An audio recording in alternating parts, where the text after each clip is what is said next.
الحمد لله وكفى وسلام على عباد الذين اصطفى ما بعد.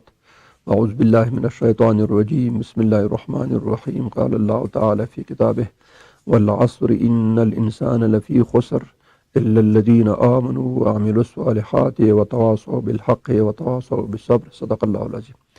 ګرانو لیدونکو السلام علیکم ورحمة الله وبرکاته. په تیر درس کې مونږه د کورنۍ د خوالي دپاره د اختلافاتو د منځه وړلو دپاره او په خپل منځونو کې د مینې او محبت د زیاتوالي دپاره څه خاص مسایلو ته اشاره وکړه چې د ښځې او د خاوند په منځ کې په کور کې دغه شیان مد نظر ونیول شي تر څو خفګان پیدا نشي، جدایي پیدا نشي. دا ماشومان چې کور کې کوم یو دي د دوی د سپکوالي او د دوی د بې سرپرستۍ سبب ونه ګرځي، هغه بیچارهګانو ته دا ژوند سخت نشي.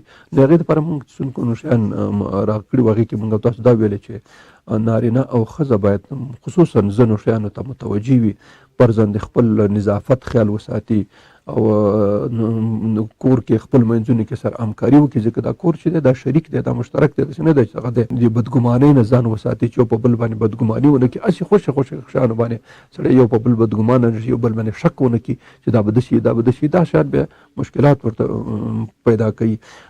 په خپلو کې سلام مشوره همیشه په کور کې چې کوم کارونه کوي ښځه او نارینه باید مشوره سره وکړي چې کوم شی د چا دپاره لازم وي، څونه شیان ضرورت دي. ځینې شیان داسې دي چې هغه مشورې ته ضرورت نه لري، خپله یو شیان دي هغه نه وي، خو چې کوم شیان په کور کې دي ګډ شیان دي، شریک شیان دي، هغې کې باید همیشه سره مشوره وکړي، مینه او محبت سره وساتي، د یو بل د ستونزو مشکلاتو تکلیفونو خیال وساتي.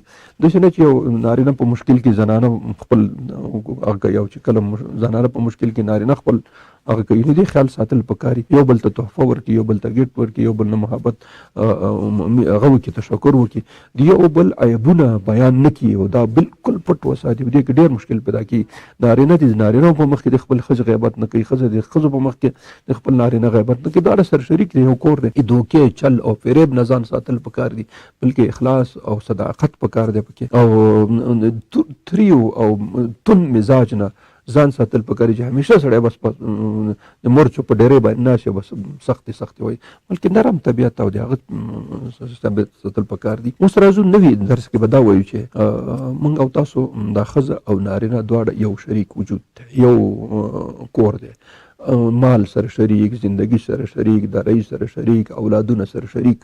چې کله دا ټول ارض موږ او تاسو شریک دي، نو داسې یو طریقه اختیارول پکار دي چې دواړه طرفه د هغې مراد وساتي.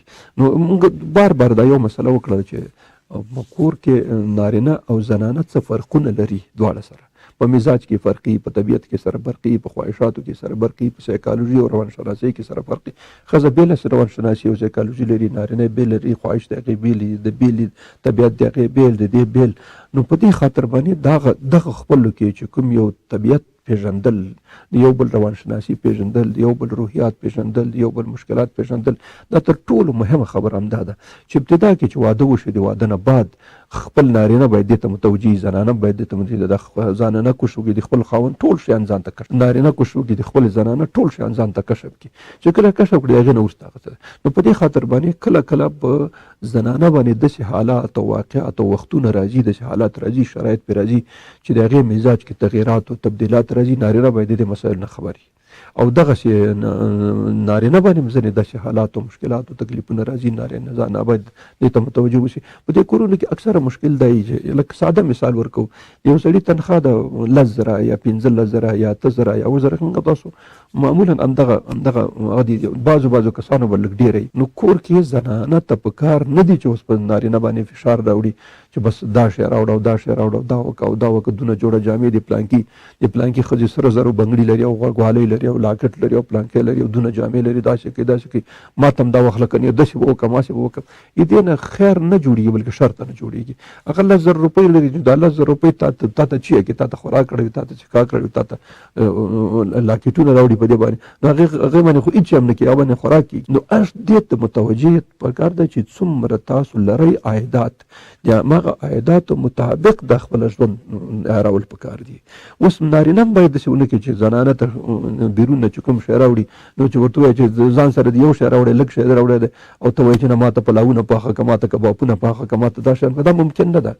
د یو بل د ستونزو د مشکلاتو خیال ساتل پکار دي، لږ په دې باندې سنجش پکار دی، لږ د اسمان کې ګرځېدل په هوا کې ګرځېدل نه دي پکار دي. په کور کې د ادبي دماغ کې موږک لکۍ نه سپېره کېږي او ته خبرې د خانانو هغه کې چا په کلي کې چا اس نه پرېښود هغه وایي چې ما د خان کره وتړی داسې خو نشي کېدی. دا دې واقعیتونو ته لږ توجه ډېره پکار ده او د موږ او تاسو د کورنۍ ستونزې اکثره د همدې مسایلو نه پیدا کېږي. نو دې ته توجه د دواړو طرفو پکار ده چې دا غي. نو دا خبره مو وکړه چې په اقتصادي میدان کې په اقتصادي ډګر کې دواړه مکلف په دې دي چې دې ته بالکل توجه وکړي، حتی په دې باندې کښېني مشوره سره وکړي، خبره سره وکړي چې ګوره زما عایدات دومره دي، دومره راځي، په دې کې دومره برق دی، دومره د اوبو دي، دومره د کور کرایه، دومره پلان کې دومره دا شی.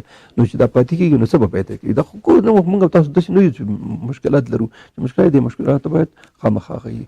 بله خبره دا د 20مه خبره په دې کې دا ده چې یو مسله مهمه ده، هغه دا ده چې نارینه او زنانه دواړه د میلمنو په تعامل کې باید سره یو موافقې ته رسېدلي.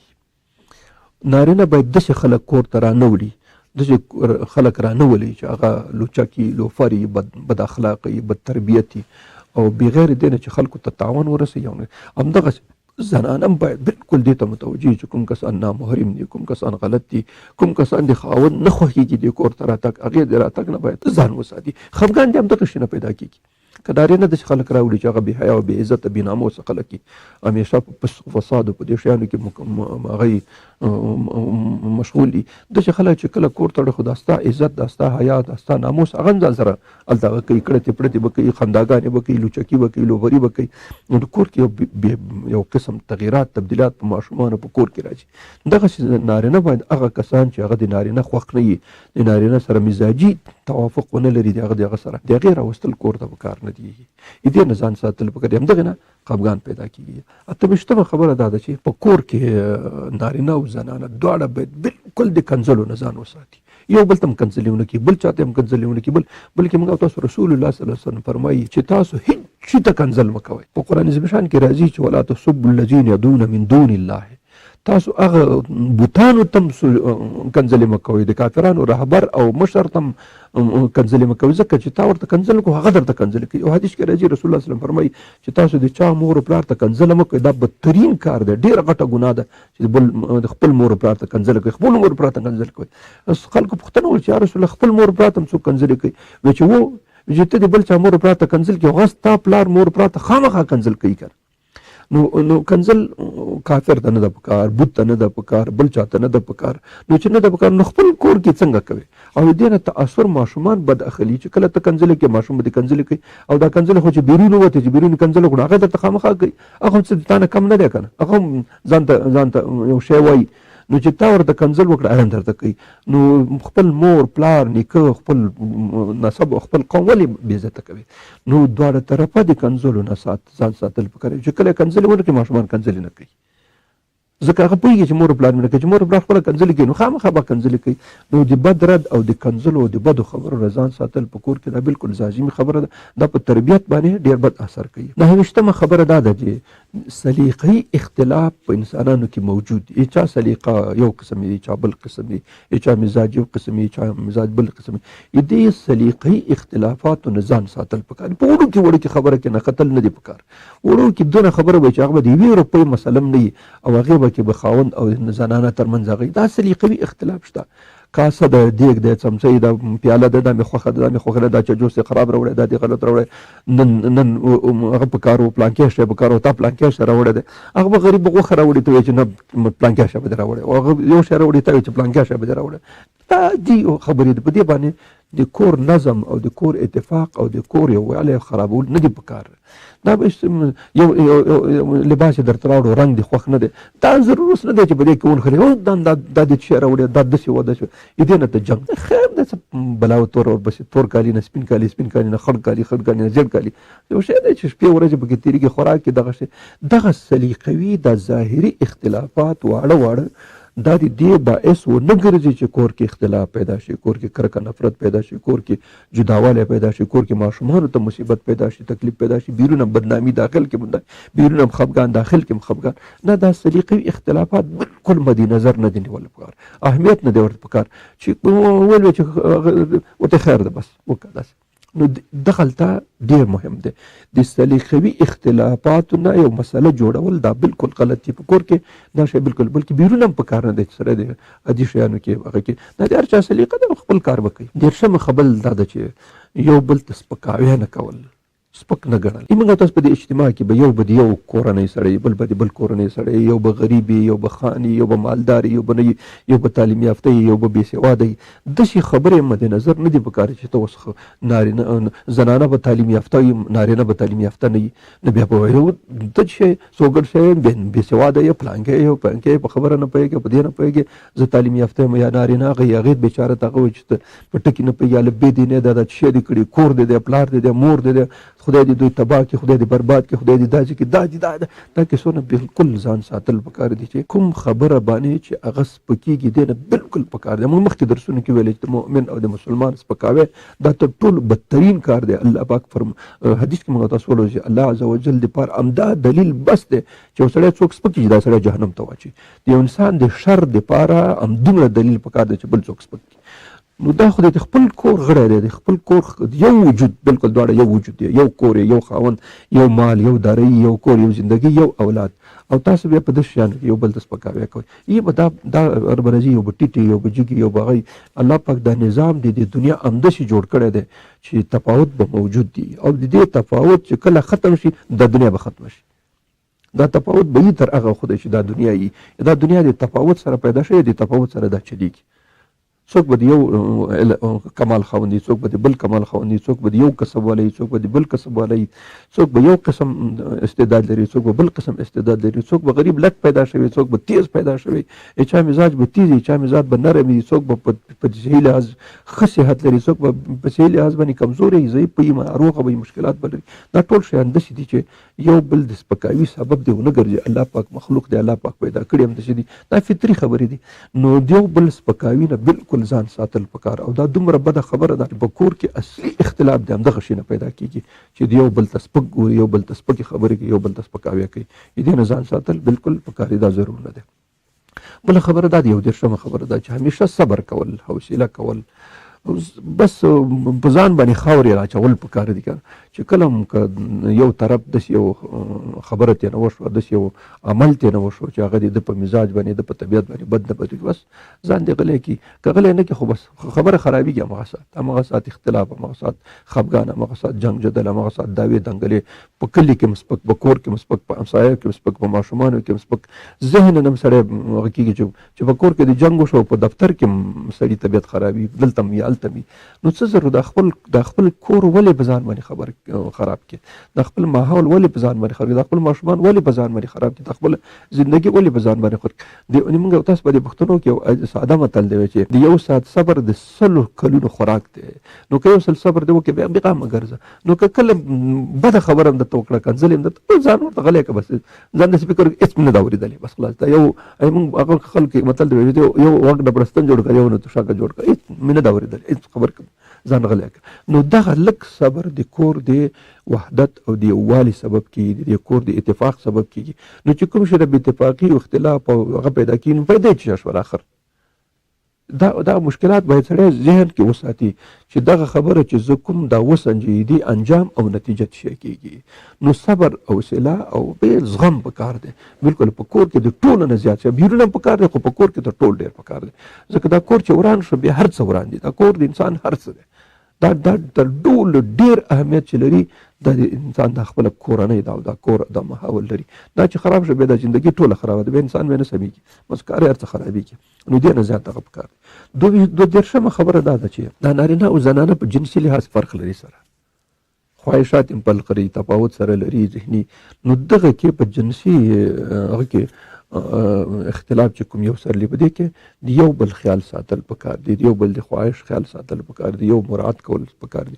دواړه طرفونه باید په دې کې دومره زیات حساس او دومره زیات هغه وي چې بالکل د یو بل هغه ته متوجه دې مسلې ته چې خدای ناخواسته دغه په واسطه باندې او د دې اړیکو په واسطه باندې کله کله خفګان پیدا نشي، کله بې اتفاقي پیدا نشي، کله جنجال پیدا نشي. نو دا چې کوم یو قانوني حدود، کوم یو شرعي طریقه ده، همغه طریقو باندې دا اړیکې نیول او دا ارتباطات نیول او د خپل خواهشات یو بل ته پوره کول دا یو فطري شی دی چې دې کې باید لږ توجه وي. درې دېرشمه خبر دا ده چې د خودخواهۍ نه باید ځان وساتي.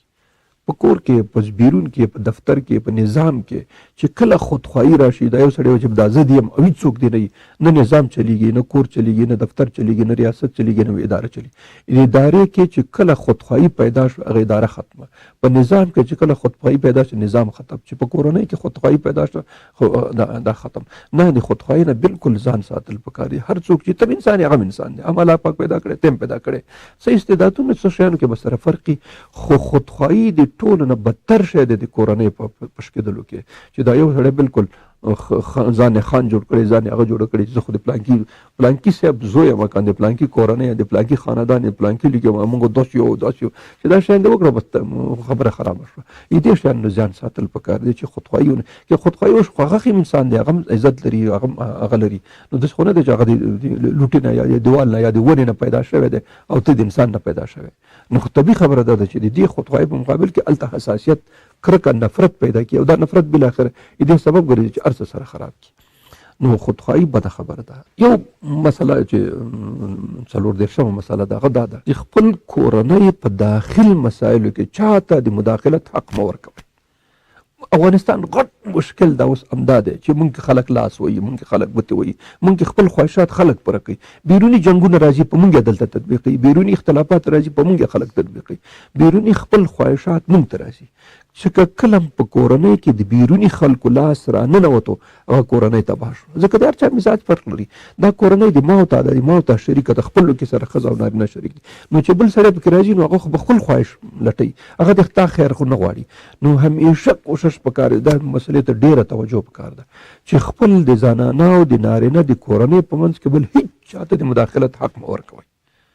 خپل مسائل خپل حل کوي، خپل مشکلات خپل حل کوي، خپل ستونزې خپل حل کوي. خپل هم چې مشکل پیدا شو خپلو کې سره ډسکس وکړي، خپلو کې سره خبره کوي، بل چاته حق مه ورکوي. او چې کله د بل چا لاس را ننوتو د کورنۍ داخل ته، دا کورنۍ بې غر کېږي، دا کورنۍ بې بدبخته کېږي، دا کورنۍ بې نه پاتې کېږي په خپل حال. نو غټه مسله هم دا ده چې نه نارینه دا حق چاته ورکړي چې دې مسایلو کې مداخلت وکړي، او نه زنانه چاته دا حق ورکړي چې دې مسایلو کې هغه وکړي. چې څه مسله راځي هېڅ مسله نشته، موږ خپلو کې سره پوهیږو، بس بل چا حق مور. او که بل چا ته حق ورکې نه بیا نه جوړېږي. افغانستان ځکه نه جوړېږي، دا واورئ، ځکه نه جوړېږي چې د خلکو لاسونه په دې کې او موږ خپله د خلکو ته حق ورکوو چې دلته لاس زه د یو چا بل د بل چا بل د بل چا بس دلته خپل هغه خپل شخصي منافعو په خاطر باندې نورو ته د مداخلت اجازه ورکوو. نو چې بل چا ته د مداخلت اجازه ورکړو دا کور بیا نه جوړېږي. نو کور هم نه جوړېږي، نظام هم نه جوړېږي، ملک هم نه جوړېږي، اداره هم نه جوړېږي. دې ته توجه لږ ډېره پکاري.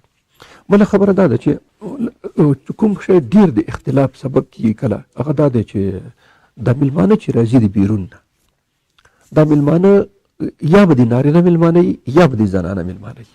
طبیعي خبره دا ده. کله کله د نارینه خپلوان راځي، پلار، مور، ورور، اما، خاله، ملګری، دوست، داشنا، دا راځي د سړي کور ته.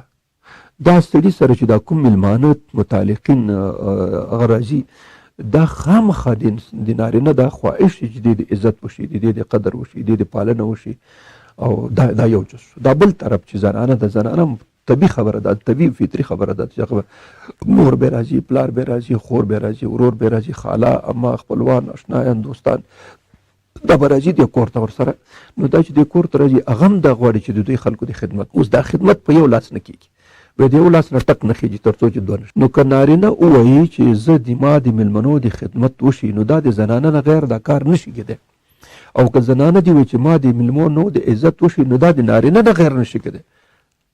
ځکه په دې کور کې خو دواړه شریک دي. که زنانه پخلی کوي، کور جوړوي، کاسې وینځل، پلانکې دا ټول دسترخوان خو دې په راز کې دی کور، خو نارینه خو سودا بیرون نارینه راوړي وخه او پلانکې شی نو چې تا ته شی رانوړي نو خاورې به پخېږي په کور کې او که دا ښځه درته پخې نه کړي نارینه به چې دا ټول شیان هم راوړي کور کې چې زنانه درته پخې نه کړي نو ته به چی مېلمنو ته کېدې ځکه دې مسئلې ته لږ توجه پکار نارینه او زنانه دواړه مشترکن چې کوم مېلمه د بیرون نه راځي که د دې خپلي که د نارینه خپلي که د زنانه خپلي د هر چا چې خپلي د هر چا چې دوست دي دواړه باید بالکل مساوي توجه ورته وکړي که موږ په دې کورونو کې کله تجربتاً لیدلي داسې چې زنانه چې کوم خپلوان راشي نو زنانه ډېر عزت ساتي نارینه چندان توجه نه چې نارینه خپلوان راشي زنانه چندان خیال نه ساتي نو بس خفګان دې همدې نه پیدا شي دا طبیعي خبره ده چې د نارینه چې کوم دوستان خپلوان او نږدې دي هغه پې خفه کېږي چې کله بېعزتي وشي او زنانه هم چنان زنانه چې کوم خپلوان راشي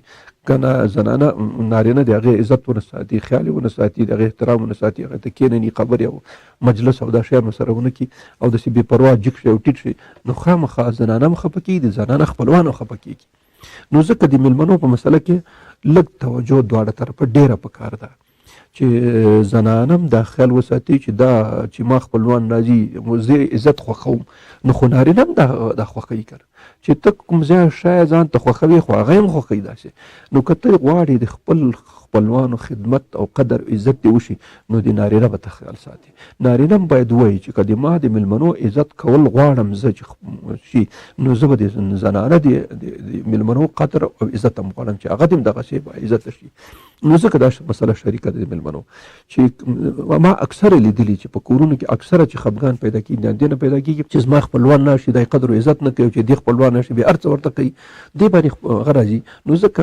مساوي اندازه که د نارینه خپلوان راځي په هماغه مناسب اندازه باندې د هغې عزت او خدمت کول که د زنانه میلمانه راځي په مناسبه طریقه باندې په لازمه طریقه باندې چې څومره مناسب دي همغونه عزت پکار دی چې څومره مناسب کله کله خو داسې شوي دي چې نارینه زنانه خپلوان راغلي هغې ورته د کور څه شیان چې دا ټولې په مخ کې ورته ایښي دي بس خو مشکل یې نارینه خپله د دې کور هغه مکمل اقتصادي پلان چې دی ځکه عایدات ورسره وي د هغې خپل لټولی شي نو داسې نه چې د خپل میلمانه د چا راشي چې څه په کور کې ټولو ته لړه کړي او ټول ورته هغه کړي او دا ونه ساتي او چې د هغې راشي بیا دا نو ځکه د میلمنو په راتګ کې راتللو کې هم احتیاط پکار دی د مېلمنو په عزت کې هم احتیاط او مناسبه طریقه پکار ده خپل ټول شیان یو ځل بربادول نه دي پکار بلکې څومره چې لازم وي څومره چې پکار دي خپلې وسې موږ تاسو هغه متل دی چې خپلې برستنې سره پښې غځول پکار دي